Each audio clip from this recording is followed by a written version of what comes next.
Greenville now has had 3 different instances where they have Lotus vehicles in game.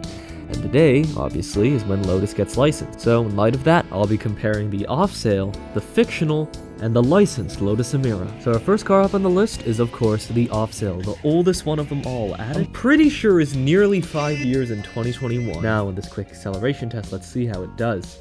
You know, it had a reputation, even though it did look quite fast in its race trim. It wasn't really quite fast accelerating, and as you can see from the drag time, 12.8 seconds, still good, but quite slow for a supercar. As for handling, it's actually relatively planted, as we'll see again, and even in the snow, it actually lasts alright. Just a quick intermission as we see the top speed of 182 miles an hour before braking. Here goes, that's a pretty fast stop. I would say reputable 7.5 out of 10. Now lights and sounds. Now that is some crispy stuff.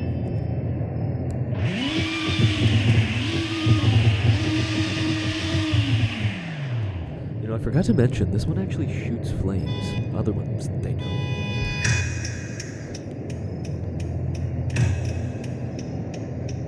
And of course, this version is only limited to European indicators. And with a little bit of extra idle and cruise along, let's move on to the next one.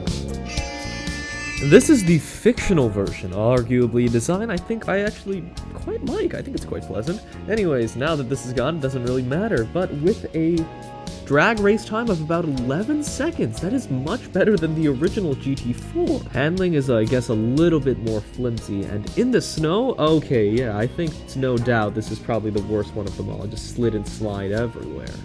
It's losing control. I'm surprised this car actually had a lower top speed than before, too. Get a little bit of that turning radius just for fun, and as for braking, coming to a quick stop, I think this is just a tiny bit faster than the other GT4 variant, probably due to weight. Now lights and sounds.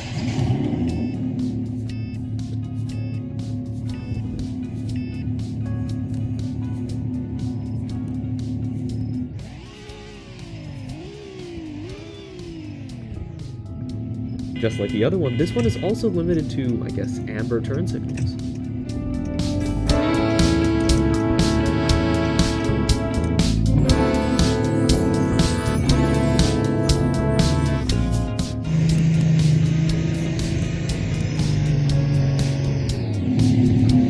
And now for the licensed Lotus Amira, which you can't actually get in a GT4 version, at least not stock. With a little bit of part customization, which only this one has, and quite a lot of surprisingly, you can get something that looks almost like the GT4 version. I guess pretty cool. Speed-wise, I don't really think it matches up with the other Lotuses, as it has a quarter-mile time of about 13 seconds, a little bit worse than the others. Handling's swell, maybe a bit loose than before, very much more footloose than before, and in the rain, it's actually surprisingly grippy. I don't know why. 90% sure braking is the fastest it's been on this car, actually. This is the quickest stop I've ever seen. This is already a quickest 8 out of 10 I've given also. Best of the Lotuses too, that's probably so much I've said in the past few seconds. But yeah, now I think it's time for lights and sounds.